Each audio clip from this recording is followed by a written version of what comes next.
Principle of taxation law की ये महा रिवीजन की चौथी वीडियो है। चैनल पर नए आए हैं और पिछली वीडियोज़ नहीं देखे हैं तो उसका लिंक जो है डिस्क्रिप्शन में हम दे देंगे, वहाँ से देख लेना, ठीक है। या प्लेलिस्ट में चले जाइएगा तो वहाँ से आप देख लीजिएगा जो पहली, दूसरी और तीसरी जो महा रिवीजन की वीडियो है। अगर नहीं देखी तो देख लीजिएगा। और चैनल पर नए आए हैं, सब्सक्राइब नहीं किया, सब्सक्राइब कर लीजिए, लाइक करिए वीडियो को ज़्यादा से ज़्यादा शेयर करिए। चलिए वीडियो की शुरुआत करते हैं। क्वेश्चन आपके सामने स्क्रीन पर है। आयकर अधिनियम 1961 की किस धारा के अंतर्गत कृषि आयकर से मुक्त है? ऑप्शन है आपके सामने, ए है धारा 10, बी है धारा 16, सी है धारा 19 और डी है धारा 23। तो यहाँ पर आपका ए ऑप्शन सही होगा, धारा 10। दूसरा क्वेश्चन आपके सामने, भारतीय संविधान के किस अनुच्छेद में अवशिष्ट विधायी शक्तियों के बारे में प्रावधान किया गया है? तो ए है अनुच्छेद 426, बी है अनुच्छेद 248, सी है अनुच्छेद 246 और डी है अनुच्छेद 448। तो यहाँ पर आपका बी ऑप्शन सही होगा, अनुच्छेद 248। तीसरा क्वेश्चन आपके सामने, कर वापसी की आवश्यकता सामान्यतः किस कारण से उत्पन्न होती है? ऑप्शन है आपके सामने, दोहरे कर आरोपण की छूट स्वीकृत होने पर, बी है अपील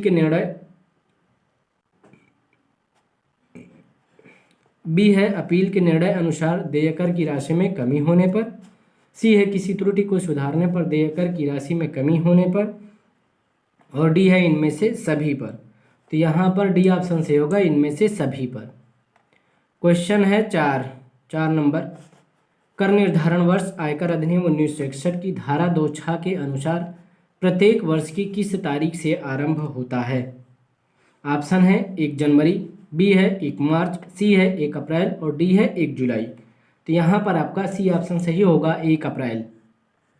क्वेश्चन नंबर 5वां, आयकर अधिनियम 1961 की धारा 3 में निम्नलिखित में किसे परिभाषित किया गया है?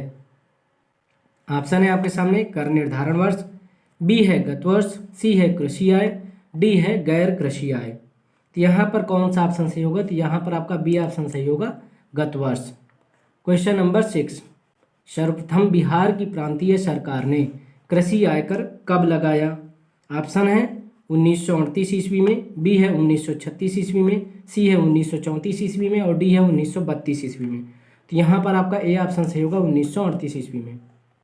नेक्स्ट क्वेश्चन नंबर 7, लाभांश को आयकर अधिनियम 1961 की किस धारा में परिभाषित किया गया है?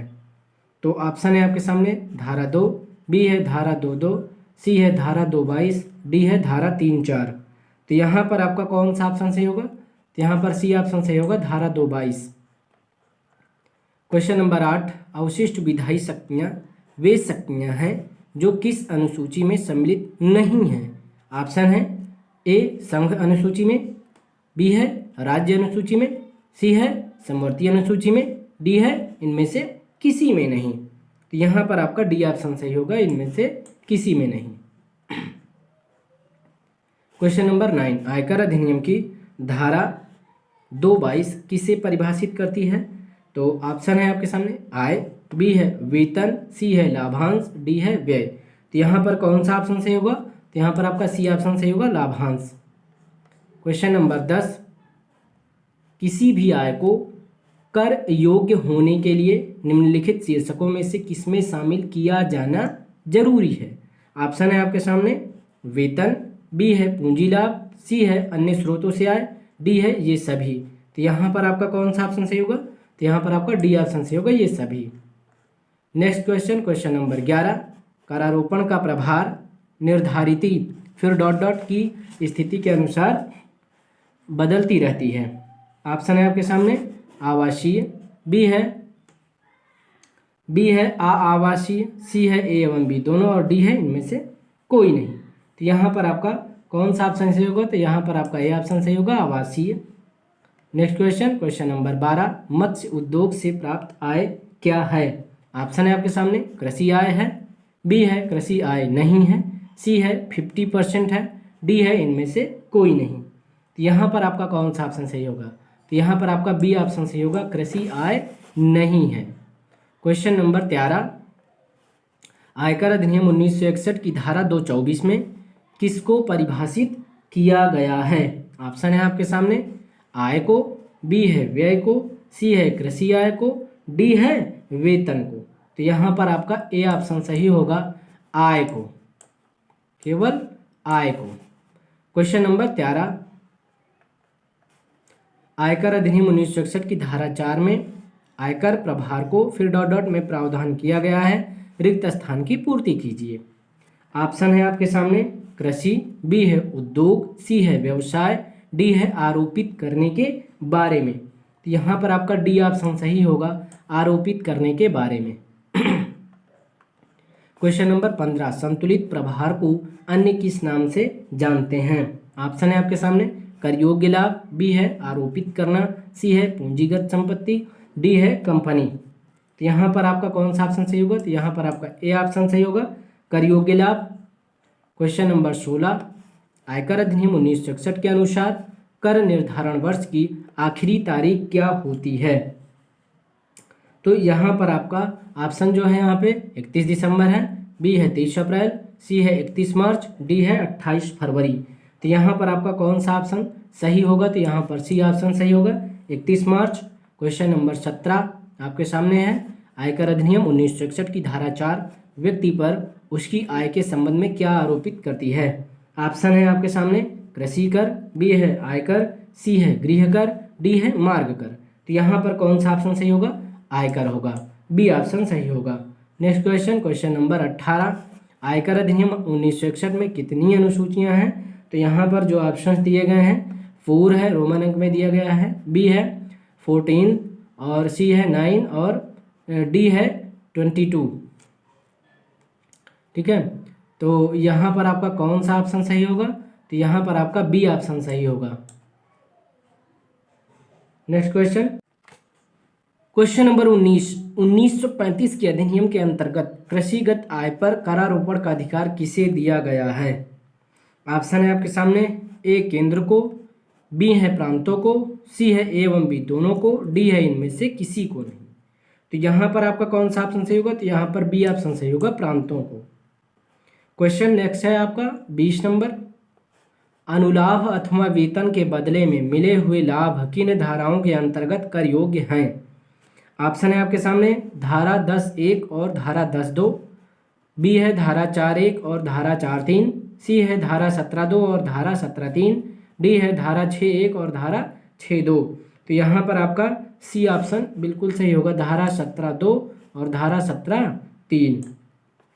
क्वेश्चन नंबर 21 आपके सामने है, पहली बार कब कृषि आय पर और गैर कृषि आय दोनों को आयकर दायरे में शामिल किया गया था? ऑप्शन है आपके सामने, 1960 ईस्वी में, बी है 1962 ईस्वी में, सी है 1965 ईस्वी में, डी है 1968 ईस्वी में। तो यहाँ पर आपका ए ऑप्शन सही होगा, 1960 ईस्वी में। 22 नंबर, अनुलाभ शब्द को आयकर अधिनियम 1961 की किस धारा में परिभाषित किया गया है? ऑप्शन है धारा 16(1), बी है धारा 17(2), सी है धारा 21(17) और डी है धारा 23(3). तो यहाँ पर आपका कौन सा ऑप्शन सही होगा? तो यहाँ पर आपका बी ऑप्शन सही होगा, धारा 17(2).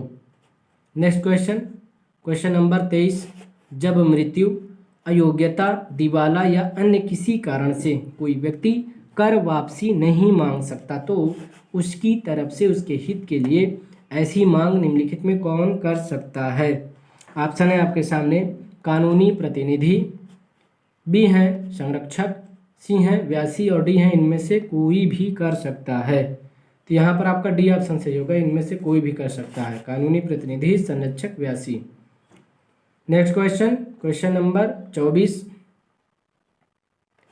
पीएफ अकाउंट में जमा रकम पर आयकर अधिनियम 1961 की किस धारा के तहत छूट मिलती है? ऑप्शन है धारा 75(c), बी है धारा 80(c), सी है धारा 85(c), डी है धारा 90(c). तो यहाँ पर कौन सा ऑप्शन सही होगा? तो यहाँ पर बी ऑप्शन सही होगा, धारा 80(c) के अंतर्गत। क्वेश्चन नंबर 25, कर वापसी का प्रावधान किस धारा में है? ऑप्शन है धारा 237 में, बी है धारा 240 में, सी है धारा 287 में, डी है धारा 295 में। तो यहाँ पर कौन सा ऑप्शन सही होगा? तो यहाँ पर आपका ये ऑप्शन सही होगा, धारा 237 में। क्वेश्चन नंबर 26, आयकर अधिनियम 1961 की धारा 224 में आय शब्द के अंतर्गत निम्नलिखित में क्या शामिल है? तो ऑप्शन है आपके सामने लाभ और प्राप्तियां, बी है लाभांश, सी है ए एवं बी दोनों और डी है इनमें से कोई नहीं। तो यहाँ पर आपका कौन सा ऑप्शन सही होगा? तो यहाँ पर आपका ए एवं बी दोनों होगा, सी ऑप्शन। क्वेश्चन नंबर 27, अपीलीय अधिकरण को अपील के बारे में प्रावधान किस धारा में किया गया है? ऑप्शन है धारा 243 में, बी है धारा 253 में, सी है धारा 263 में, डी है धारा 273 में। तो यहाँ पर कौन सा ऑप्शन सही होगा? तो यहाँ पर बी ऑप्शन सही होगा, धारा 253 में।